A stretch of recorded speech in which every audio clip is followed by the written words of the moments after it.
Good day and welcome to yet another one of our Rants with Weekly Wraps. As usual, what we'll do is go over what happened this week and how it might affect you and your investments going forward. Today we'll discuss three main things. The first is going to be a little wrap up on politics ahead of the US midterm elections next week. Last week we talked about politics in depth. We'll just go a little wrap up of what's happening right now, where things are sitting. The next thing we're looking at is what's happening with regards to the Russia-Ukraine situation, a couple of developments over this last week, which are interesting. And our deep dive this week is going to be going over what the Fed has talked about in its last meeting and what we can expect going forward from here. So let's start off. In terms of politics, the elections are on Tuesday. We expect the following numbers. They've changed a little bit. At the moment, it looks like it's a dead heat in the Senate. So basically, the Republicans, Democrats, 50-50 kind of chance of getting the Senate. Remember, the Democrats only have to win 50 seats. They don't have to win 51 seats out of 100 because they get the tie-breaking vote, which is the Vice President of the US, which is a Democrat, Kamala Harris. The Republicans basically have to get 51 to basically have control of the Senate. And there's a 50-50 chance they can do that. They have some very, very dodgy candidates in some places for the Republicans. They are losing or having close races in places where they should not be losing or having close races. They should be winning quite easily, but they've just appointed some really, really bad candidates this time around. So let's just see how it works out in the end. On the Congress side, it looks like it's 5-1 maybe that the Republicans are going to win that. So there's only less than a 20% chance that the Democrats are going to win the Congress. So at the best that they can hope for probably is going to be get the Senate or keep the Senate. Obviously they keep the presidency and then they lose the Congress. That's going to do a couple of things. Firstly, it's going to mean that laws are kind of shuttered, but it does mean that appointments go through. The Senate does the appointments. So like, for instance, a Supreme Court justice dies and they can replace them. They can basically appoint certain people in certain areas and so on. So a lot of power still comes along from being in the or go to the Senate, even if you don't lose the Congress, but you do kind of really come up the whole legislative process. And I think that's going to be important because things like the Ukraine war, etc. You do need authorization by Congress for spending on those kind of things. Speaking of which, that's us. The Russia-Ukraine thing as a second topic of the week. Some interesting developments. Firstly, there was a drone attack on some Russian ships a few days ago. What happened then is the Russians blamed the Ukrainians, saying that what they had done was they had used a corridor that the Russians had set up to export grain. Because remember, when this war first started, one of the big concerns, and still is a big concern, quite frankly, we haven't fully adjusted to what's going to be happening, is that food prices are going to go around the world much higher. We're going to have famines and so on because there was not enough grain coming out of the Ukraine. The Russians basically said to be like, garner favor in the developing world, which they are very, very, keen to do, that they would have this grain corridor go through. They say that the Ukrainians use this corridor to smuggle in these aquatic drones, these sea drones, and they use that to basically attack these ships. So they basically shut off this corridor. The Turks came in and they said they will escort the Ukrainian ships. So even if there's no agreement from Russia that they can go, the Turks said they will escort these ships. Why? Because one of the places in the world that really depends on Ukrainian grain is actually the Middle East. Places like Egypt, places like Lebanon need a lot of Ukrainian grain. And the Turks, obviously, that's their area. They have a keen interest in that area. Another key place that actually the Turks have an interest in is Libya. Libya, by the way, is effectively almost a Turkish kind of protectorate at the moment. You should look at the agreements that the Libyans have signed with the Turks around exploration of natural gas and other oil things or petroleum, like fossil fuel stuff in Libya. Basically says whatever the Turk says goes. If the Turks disagree with us, then whatever the Turk says is right. That's kind of like the so Turkey is really trying to expand its sphere of influence around the Mediterranean, in the Middle East, the Libya, and so on.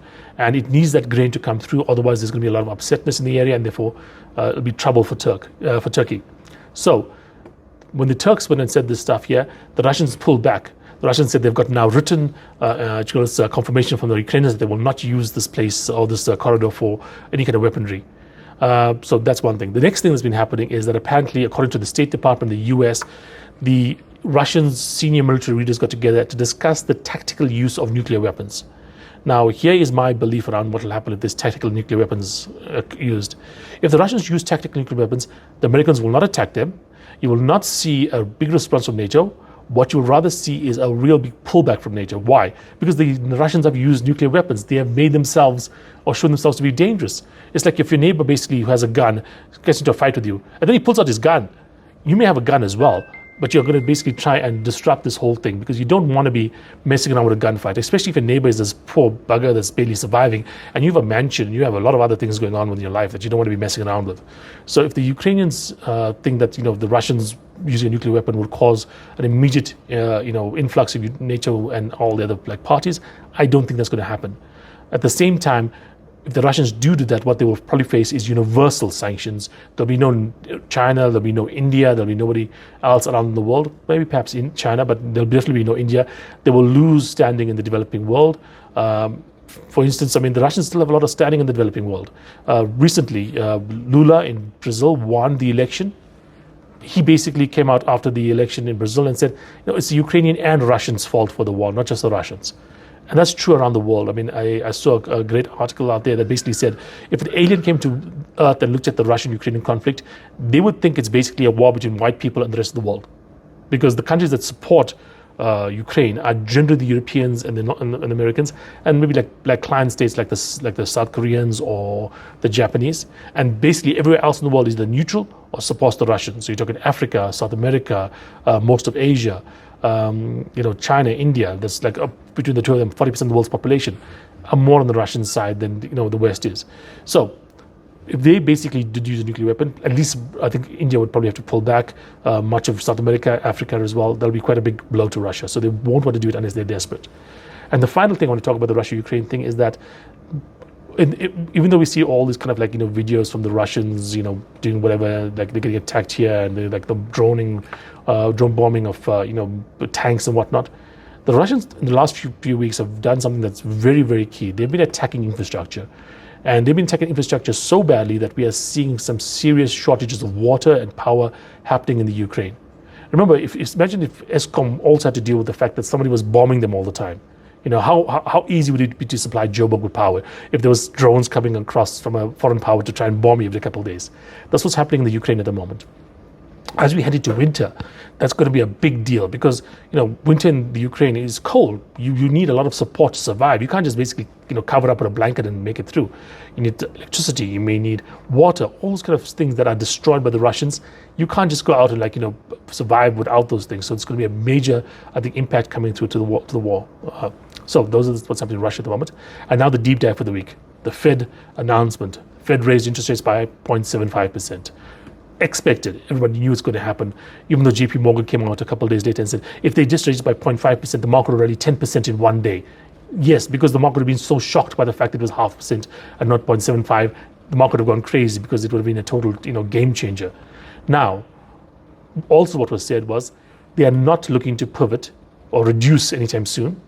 They may be looking to basically reduce the speed. That means they're not going to go from 0.75 up each time to maybe 0.5 up each time. They're going to go slower, but they're still going to be going up, even in December. So we're looking at probably another hike coming in December, maybe smaller, but still going on. And what's happened is that the market had been believing that the Fed was close to turning around. And again, we've talked about this many times. I never believed the Fed was going to break right now. It will break, but not right now. Why would it break? Is the US economy doing badly? No, it's going 2+% a year. Is the unemployment rate very bad? No, it's at the all-time lows. Why is the Fed pulling back? The only thing that you'd be saying is the market. Is the Fed really going to be destroyed by the fact that the market looks so bad? No, it doesn't make sense. The Fed does not like the fact that the market's going up. The Fed prefers the market to go down because politically it's easier to basically justify. The rich people are being punished because of all the whatever. So there's no real reason for the Fed to break right now. When the Fed will break is when inflation has come down a bit. Remember, inflation is still quite high. When inflation has come down a bit, maybe it's under 6%. When we see, for instance, unemployment breach 5%. When we see the economy of the US shrink maybe 2 or 3 quarters in a row, then the Fed will be under real pressure to try and do something. Right now, no. And even political pressure. Remember, the midterm elections are called the midterm because it's halfway through. After the halfway point, you're near the end. Between now and the next 2 years, there is nothing that the Fed is going to basically get from politicians that's going to be strong enough to make it change its minds because there's no election coming up. Okay. In fact, politicians will probably want it to go harder next year because that means come 2024, when they're going into the 2024 election cycle, then you have the Fed has done its job. Inflation is down, and suddenly they can start stimulating the economy. So you can have a growing economy, you'll have low inflation, and that'll probably be better for the incumbents come 2024. So the Fed's not going to break, not right now anyway. The next thing to look at is what is going to be causing the Fed to basically turn around. It's going to be real pain in the economy, or it's going to be inflation. Now, inflation is going to start turning around really soon. There's a couple of factors in there. I mentioned a while back about medical costs that are going to be coming down, just structurally. We know what these numbers look like because we know these numbers are known before they are basically put into the system. They're dripped into the system over a period of like a year, and we already know what the number looks like, so we know what the effect is going to have on that system. And the net effect is going to be like a 1% drop, nothing else changing, just from medical costs. We know that because housing prices are going to start changing as well, because we are starting to see housing prices fall. Okay. They don't quite use housing prices directly to measure inflation in the US. They use a rental thing, but I think that's also going to come under pressure. According to, the next thing is basically products like oil, other commodities. Now, oil prices have come down, but I think they might be changing a little bit in the near term. After the election, I expect the US to stop pumping oil from its strategic reserves. Why? They've driven it down incredibly low. This is multi-decade lows on the strategic reserves. They're going to have to start rebuilding this stuff.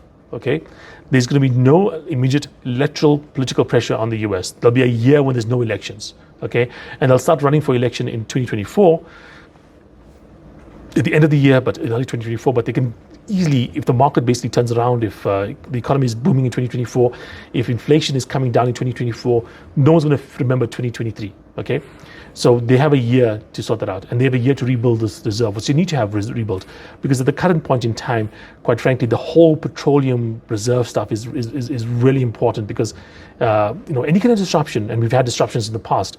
A fire at a refinery, a hurricane that destroys some capacity somewhere could really make a big impact on what the US is able to do in terms of energy.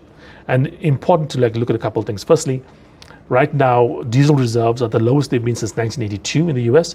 Another thing to look at is a drought in the US is really affecting their transport by river. Things like, for instance, barges and stuff that travel like the Mississippi, for instance.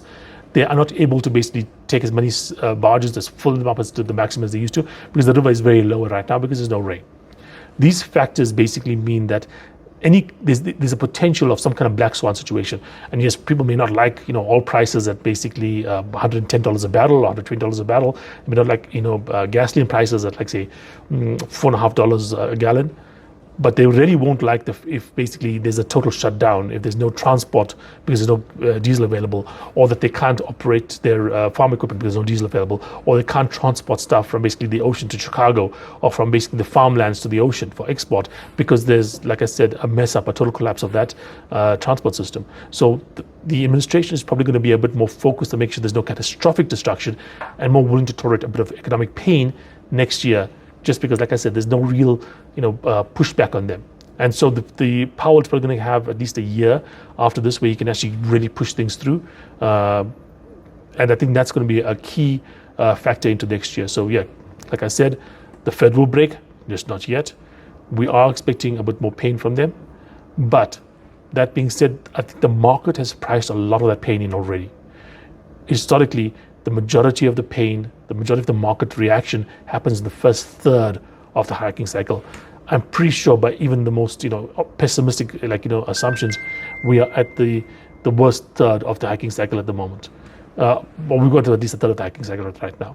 So we do have some more possible pain to come through, but not much more from here, I think, unless we have a black swan event that's going to make things a bit worse. Just based on pure interest rates, I think that's fine. So we would be saying that Fed will probably be pivoting later in next year, if they have to, and ahead of the US 2024 election. There will be political pressure to that.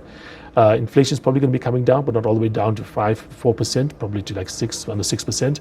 Definitely not down to 2%. We might get 5, but we're not going to get 2. Okay.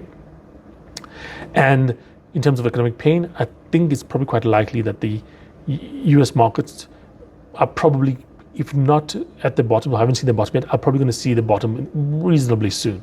It's not too far away from it. just if we follow the normal history. Of course, everything breaks down as a black swan event. Okay, on that note, thanks for joining me, and I look forward to speaking to you guys again next week. Cheers.